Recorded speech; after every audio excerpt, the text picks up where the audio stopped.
How we doing this evening? Doing good? Yeah. If you have a question for Coach, just say your name, affiliation before asking, please. Yeah, Coach Brian Matthews, AuburnSports.com. Do you feel like now, 2 scrimmages in, a few weeks in, you have enough information to make a decision on the quarterback? You know, I know it's kind of the popular topic, obviously, and everybody kind of wants to know, but quite honestly, I have to go back, and I haven't even watched the film yet, so I got to go back and study it and kind of make sure that we make the best decision. Right now, it's going to be a hard one. I can tell you that right now. They've all kind of played really well, and we got to kind of see who's going to kind of step out in front a little bit after tonight.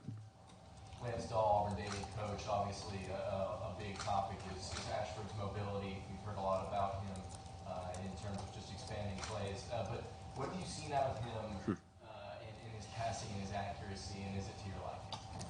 The big thing progress he's made in the accuracy piece is when he first got here, he was trying to throw everything so hard. It was like it's hard. So it'd be a 5-yard out or a flat from the back, and he would just try to throw it. So he couldn't even catch it, just right through his hands. So I just trying to get him to understand, like, we have got to throw catchable balls. That's the term we use. You got to throw a catchable ball.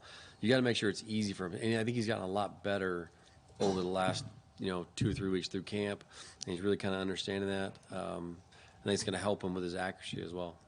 Coach Mark Murphy from Inside the Auburn Tigers, 24/7 Sports. What were you hoping to get out of the scrimmage this evening? Yeah. And what was your overall opinion on how that went? Tonight was very situational. I mean, obviously it was just we kind of broke it up into situations of the game, kind of get our guys to understand that, in every game, in every drive, in every scenario, it always changes. So we try to put them in those scenarios tonight by doing some red zone, doing some backed up, obviously some different situations. So it didn't really flow like a normal game, so to speak. It was very kind of choppy because we had to hit these situations. So that was really the basis for tonight. And I think overall they did well. We started off a little slow, to be honest, and then we got going. Now it also helped because we had the ball down tight in the red zone because it was red zone period. But I think they responded well. Like I said, we started a little slow, but then we got going, and it picked up as we finished. Hey, Eric, Justin Hutchinson, Auburn Live. Is there anything you're doing different this fall in terms of the quarterbacks, in terms of charting them, or just trying to figure out who's being the most productive compared to maybe what you did last fall? Yeah. Those guys, did you change anything? We did. Got a little more in detail, and really in everything they're doing. In the past, it was kind of a plus or a minus. Well, now we have a grading system that we use, and then we grade them out every day, every period, and then obviously accumulates throughout camp and obviously tonight in the game. So, yes, it's very detailed to everything they're doing, and not just really in the team periods. And we're talking even like our individual and how we throw the ball and when we throw it, and because it's all that accuracy piece that we have to kind of iron out. So, yes, it's a different grading scale. It's a lot more detailed because we need those details to make the right decision. So what prompted that? Just the battle this year? Yeah, correct. Yeah, just knowing we had 3 or 4 guys potentially going to be in the battle, and then we were going to say, okay, at the end of this, how are we going to decipher who's the guy? You can't just put pluses and minuses and think. So we kind of had to kind of grade everything out. So it's actually it's a good system. I think I'll use moving forward as well. Bill Cameron with ESPN 106.7. You talked with us last time about the receivers. Now you're pleased at that point. How have they done in the last week, and how do you feel you stand there at this spot? Yeah, I think that they're really coming along. They're still kind of progressing as we go through, and I think they'll continue to progress. Because, like I said last time we talked, there's some young faces, some older faces, kind of blend those guys together. And I think some of the new guys are really taking the initiative to kind of fit, not just be the new guy, but now kind of fit in and make plays, and they're getting more comfortable in the system. So I'm excited about that group moving forward. It could be kind of a sneaky group and no one really knows they're there, and then they'll kind of sneak up on you. Eric, Philip Marshall, 247 Sports. The difficulty of obviously any camp, and then being a first-time coordinator in this program for these players, what kind of challenge has that been, and how have you dealt with it? In what regard? Just in getting things done that you want to get done, and understanding each other. Yeah, I think for the most part, when we kind of put our installation plan together offensively, we kind of take it day by day on exactly what we're trying to get done and get coordinated with the staff and our players and myself. So that's kind of been the biggest part is there's a lot of good ideas out there. We do a lot of good things on offense, but now it's how can we hone it to fit our players? What do they do well?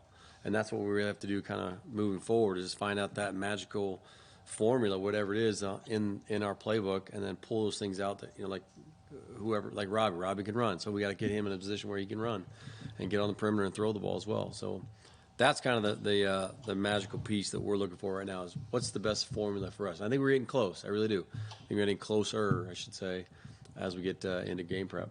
Would you say what y'all do, been talking to the pro style offense and this kind of, how would you or would you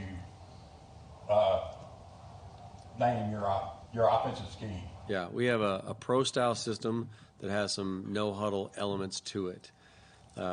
So that's kind of how we phrase it. It's like for quarterback, you're going to get under center, you can do some play action. We're going to get no huddle. We're going to do these things that a lot of these NFL teams are doing, and not all college teams are doing that. And I think that's our blend. That's what makes it a little different. Where we're going to have 2 tight ends on the field, get under center, we can run the ball, and then boom, you spread them out in 4 wide, and then do a little RPO or something if we need to. So that's what's going to make us different. I think when teams are preparing for us, what do they prepare for? And that's kind of the advantage behind it. Eric, I'm Tobias on AL.com. Hope you're doing well today. I'm doing great. Good. Yeah, doing great. Thank you for the update. Sorry. Yeah. But, from there, with the quarterbacks, can you tell us who took first team reps, as well as can you tell us how each guy did from what you saw? Yeah. They all took reps. We kind of rotated them through evenly for that reason, because we wanted to give them a fair opportunity to go with the 1s and the 2s and the 3s. So again, I need to kind of watch the film, really evaluate it. My feel, my gut, just without watching it, just for calling the game, was just TJ had really good command. He had a lot of precision. He checked some plays for us and got us the right play, which is good. Robbie's flashy, can run around. He has really done, and I'm kind of speaking for the whole camp, but obviously today kind of materialized a little bit. But he's doing a better job just maturing in the position. He's really athletic and really run, but he's starting to play the quarterback position, which is important. And then Zach, we got to keep bringing him along. He's been kind of, like I said, like intertwined with all of our groups and the first, second, third team. And he has good days and bad days. We kind of keep him consistent as we go through. And I think that's kind of the push for all these quarterbacks getting ready to move into Mercer. How would you describe TJ's camp, summer and camp thus far? I think it's been really good. I really do. Like I said, he's kind of tabbed as the older player because he was in the system last year. So he just has a different command. He has a different confidence about him when he's in that huddle or if he's at the line of scrimmage running the play. So I'm excited about TJ. TJ has a lot of ability, and he's a smart football player. Football is important to him. I think you'll kind of see that on Saturdays. Really do. Brian Matthews, Auburn, again. On TJ, how did he sort of respond? How was his attitude when you guys did bring in a couple of transfers? Yeah. Does that kind of affect a young man like him? How do you feel like he responded to that? He responded great initially. He didn't really bat an eye, kind of kept in stride and kept going. The funny thing was when we started practicing, and then we put another quarterback with the first team, that got him. That was like because it hit home. Like, ooh, I'm not taking these reps. I'm not with the ones. This guy's going to get a chance. So I think what that did, though, so he was a little upset first. We had to kind of talk him through it a little bit. Once he got through that, and he understood it's all about competition, getting the best guy on the field, it's going to make all of us better, he embraced it. It was a lot better. The initial shock at first, but then he got better through it. Do you feel like that shows some maturity the way he handled it? Oh, yeah, absolutely. Robbie, same thing. Same thing with Robbie. Robbie would go, he'd run with the Blues one day. Next day we put him with the Orange, our second group, and he'd go in the tank. I'm like, Robbie, you can't go in the. What happens in a game if you make a mistake in the second quarter? Are you done for the rest of the game? So just teaching him through that mental aspect of the game, kind of through this quarterback competition, has been good really for all of them. Yeah. Just want to make sure I understand. So you mentioned with the reps, basically you split them. How do you go about splitting them in that way? Yeah, we just kind of rotate them back and forth. Like, one guy will go with the 1s and the 2s and the 3s, and then next set of plays, then Robbie go with 1s, 2s, and 3s. So it's all evenly distributed. Every rep is calculated and it's charted. So we know, like, even at the end of the scrimmage, we thought one of the quarterbacks wasn't getting enough. So hey, let's put him in to make sure he gets those reps, because we want to make sure we make the decision. We have all the information we need for all 3 of these guys to make the best decision for our team. And then the follow-up, sorry, I'm going to cut anybody else, but the follow-up here, how has Holden been? I know, obviously, we're talking about Calzada and Ashford and so on, but how's Holden and how's he doing? He's doing good. It's just he's just really young. He needs some time to develop and get better, which he will. Excuse me. And it's just right now the precedent is more just on these other three guys right now, the transfers. And not say Holden didn't do it or didn't get a chance. It just as kind of camp went on, you kind of saw the older guys kind of mature a little bit, and he just needs more time to mature and really kind of learn the system and have that college command. Tom Greenell, but you mentioned was that he's had some good days, had some bad days, and consistency just being the main focus for him. But what's it been like for him, being limited in the spring, but now since he's been back, just what have you seen? Yeah, I think that's a great way to put it, because in the spring he was limited and couldn't really do anything. So I think what he wanted to do is he wanted to jump in so fast and just get going, and thought he'd just kind of jump in where he left off before he got hurt. So I think that's been the biggest adjustment for him, is just kind of getting acclimated and he gets his opportunities. And then, it's kind of the reps he's going to get. How does he respond? And we're still working through it with him, to be honest with you. All these guys, really. I mean, all the quarterbacks still, it's a work in progress. And that's why, like right now, we don't know who the guy is tonight. Eric, Nathan King, Auburn 247. Besides the quarterbacks, who else do you think had a good scrimmage today? We heard about Damari and Camden as guys who kind of stuck out last week. Who were some of those big performers today? Again, it's hard to say, because a lot of it was short field. It wasn't really, it was red zone, not a lot of field, goal line, not a lot of field. So you can't really see the running backs go and kind of. Yeah, they did a good job, don't get me wrong, but there's nothing flashy about that. Like, I don't even know what their numbers are, but I would be surprised if each running back ran for 25 yards or less. You know what I'm saying? Just because it was a different type of scrimmage. Yeah. Eric, a couple What of do you think for the offensive line? I'm sorry? What do you think for the offensive line, and anybody throughout camp made some real serious progress? I think it's been good from the standpoint of a lot of the older guys. They were out for spring with, just some minor things, got to get them cleaned up, keep them healthy.